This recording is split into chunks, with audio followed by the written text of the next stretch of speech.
بچی کو سبق سکھانے کے لیے؟ مطلب میں کچھ سمجھا نہیں۔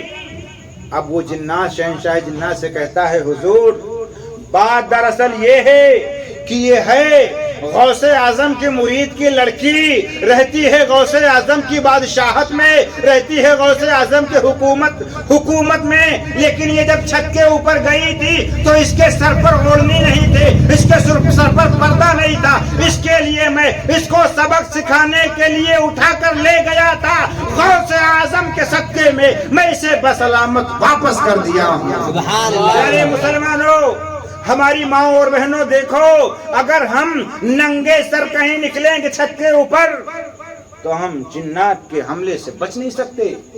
آج ہمارے معاشرے میں یہ بہت عام ہے کہ فلاں جنات، فلاں بھوت، فلاں فرید سب کو پریشان کرتا ہے۔ پیارے مسلمانوں، میری ماں اور بہنوں خاص کر دیکھو، ایک بچی جو ایک بار اوڑھنی بغیر چھت کے اوپر گئی جہاں پر کوئی نہیں رہتا، وہاں پر جنات اس کو سبق سکھانے کے لیے اٹھا لے گیا۔ اگر ہماری کوئی بہن، ہماری کوئی اسلامی ماں، ہماری کوئی اسلامی بیٹی اگر اوڑھنی کے بغیر چھت چھوڑو بازار میں پھرے گی تو بتاؤ وہ شیطان اور جنات کے چنگل سے کیسے بچ سکتی ہے؟ پھر کہو گے اب کسی بابا کو بلاؤ، کسی باموکل اللہ والے کو بلاؤ جو ہماری پریشانی کو دور کرے۔ میں کہتا ہوں اس کی ضرورت ہی کیا ہے؟ اے اسلامی رشتے کی ماں اور بہنوں، تم خاتون جنت کی کنیز بن جاؤ، جن کی زلفوں کو کبھی آسمان کے چاند اور سورج نے نہیں دیکھا ہے، ان کی کنیز بن جاؤ، پردے کا اہتمام کرو، اللہ کے کرم سے کوئی بھی بھوت تمہارے پاس نہیں آ سکتا، سبحان اللہ۔ کوئی بھی شیطان تمہیں نقصان نہیں پہنچا سکتا ہے۔ اس لیے میری ماں اور بہنوں، اللہ رب العزت ہم سبوں کو اپنے پیارے آقا صلی اللہ تعالی علیہ وسلم اور ان کی لاڈلی حضرت فاطمۃ الزہرا کا ہماری ماؤں کو کنیز بننے کی توفیق عطا فرمائے۔ آمین۔ نمازیں پڑھا کرو نوجوانوں، نمازیں پڑھا کرو۔ ہمارے نوجوان تو الحمدللہ پڑھتے کچھ، انشاءاللہ جو نہیں پڑھتے وہ بھی دھیرے دھیرے سدھر جائیں گے، لیکن میری ماں اور بہنوں آپ بھی نماز پڑھنے کی عادت ڈالو۔ دیکھو اگر کسی سے کہا جاتا ہے کہ تم بھی اپنے گھروں میں نماز پڑھا کرو میری بہنوں، تو بڑے ہی سکون کے ساتھ یہ جواب دیتی ہیں کیا کروں، چھوٹے چھوٹے بچے ہیں، پیشاب پخانہ کر دیتے ہیں، اب تک سب پہ سے رہنا کتنا مشکل ہے۔ اے اللہ کے بندو، آج تو ہمارے پاس پانی کی فراوانی ہے، آپ پانی کی فراوانی ہے۔ مکے میں پانی جہاں پیٹرول سے زیادہ مہنگا ہے، اے میری ماؤں اور بہنوں، وہاں پر غسل کرنا مشکل ہے کہ یہاں پر ہماری پیارے نبی کی پیاری لاڈلی خاتون جنت ہیں، کیا ان کے چھوٹے چھوٹے بچے نہیں تھے؟ حسن و حسین نہیں تھے؟ تھے، ضرور تھے، لیکن ان کے نماز کا عالم کیا تھا کہ ایک سجدہ رب کی بارگاہ میں کرتی تھی، ابھی سجدے سے سر نہیں اٹھاتی تھی کہ صبح ہو جاتی تھی، رب کی بارگاہ میں دعا کرتی تھی، مولا تو ایک رات اتنی لمبی بنا دے کہ تیرے نبی کی لاڈلی دل کھول کر ایک سجدہ کر لے، خاتون جنت کی کنیزوں ذرا سوچو تو صحیح، ہمارے پاس بھی بچے ہیں، خاتون جنت کے پاس بھی بچے تھے، اللہ اللہ، لیکن کیا تمہیں اس بات کا اندازہ ہے کہ خاتون جنت کے جو بچے تھے وہ کتنے عظیم تھے؟ بے شک۔ پوری دنیا کی ماؤں کے بچے ایک پلے پر اور خاتون جنت کے حسنین کریمین ایک پلے پر، قسم خدا کی خاتون جنت کے شہزادوں کا کوئی جواب نہیں، بے شک، سبحان اللہ، کوئی جواب نہیں ہے۔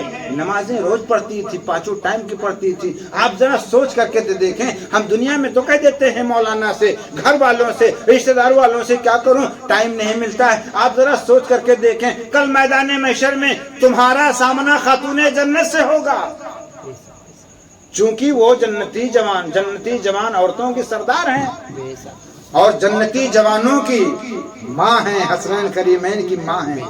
ان سے ملاقات ہوگی۔ اگر خاتون جنت نے پوچھ لیا کتنی نمازیں پڑھتی تھی دنیا میں، میری کنیز تھی، تو تم نے اگر کہہ دیا کہ کیا کروں، چھوٹے چھوٹے بچے تھے، پیشاب پخانہ کر دیتے تھے، ٹائم نہیں ملتا تھا، کیا کروں؟ خاتون جنت نے کہیں تم سے سوال کر لیا کہ تم میرے نبی کا کلمہ پڑھتی تھی، اپنے کو نبی کا امتی ہونے کا دعویٰ کرتی تھی، ذرا ہمیں بتاؤ تو صحیح کہ میرے لال نہیں تھے، جب اسلام کو ضرورت پڑی تھی تو ہم نے اپنے لال کو کربلا میں بھیج کر کے انہیں قربان کر دیا، نانا کے دین کو بچا لیا۔ بے شک سبحان تم نے اللہ۔ کیا کیا؟ اس لیے کل میدان محشر میں خاتون جنت سے سامنا ہوگا۔ خدا کے لیے ابھی اس دنیا میں ہو تو نماز کی پابندی چالو کر دو، نماز کی پابندی چالو کرو، انشاءاللہ العزیز آپ دیکھیں گے کہ سجدے کی برکت سے اللہ تمہارے اوپر اتنی رحمتیں نازل کرے گا، اتنی رحمتیں نازل کرے گا کہ اللہ تمہارا ظاہر بھی روشن کر دے گا، تمہارا باطن بھی روشن کر دے گا۔ رب تبارک و تعالیٰ غوث اعظم جیلانی رضی اللہ تعالیٰ عنہ کا فیضان ہم سبوں کو عطا فرمائے۔ آج ہم لوگ یہاں پر جمع ہیں، انشاءاللہ العزیز ہمارے غوث اعظم جیلانی رضی اللہ تعالیٰ عنہ کا فیض بغداد سے آ رہا ہے، ہمیں اس کا احساس ہوگا، ضرور احساس ہوگا۔ ارے بغداد والے کا ہی کرم ہے کہ ہم سکون کے ساتھ چین کی سانسیں لے رہے ہیں۔ اس کے دیوانوں، تمہیں پریشان ہونے کی ضرورت نہیں ہے، تمہیں پریشان ہونے کی ضرورت نہیں ہے، بلکہ اپنے نام اعمال کو سدھارنے کی ضرورت ہے۔ اللہ تعالیٰ اپنے غوث کے صدقے میں ہم سبوں کو نماز پنجگانہ پڑھنے کی توفیق عطا فرمائے، ہمارے بچوں کو اللہ رب العزت اپنے محبوب کا عشق عطا فرمائے۔ جوانوں، اپنے نبی سے پیار کرو، اپنے نبی سے پیار کرو، مسجدوں کو جایا کرو، نماز پڑھنے آیا کرو۔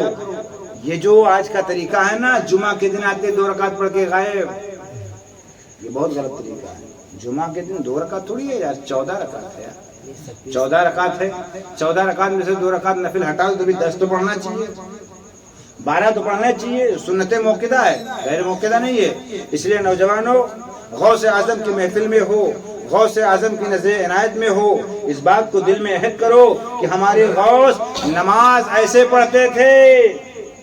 2 رکعت پڑھ کے بھاگنے والوں، ہمارے غوث نماز ایسے پڑھتے تھے کہ 40 سال تک ایسی نماز پڑھی ہے کہ عشاء کی نماز میں وضو کیا ہے، پوری رات عبادت کرتے رہے، اسی وضو سے 40 سال تک فجر کی نماز ادا کی ہے۔ سبحان اللہ۔ آج ہمارا 2 رکعت پڑھ کر بھاگتے ہیں، ہمارے غوث اعظم فجر عشاء کی وضو کے لیے، وہ نماز کے لیے وضو کرتے تھے، پھر حجرے کے اندر جاتے تھے، پوری رات نہیں سوتے تھے، اللہ اللہ اللہ اللہ کی طرح گاتے رہتے تھے۔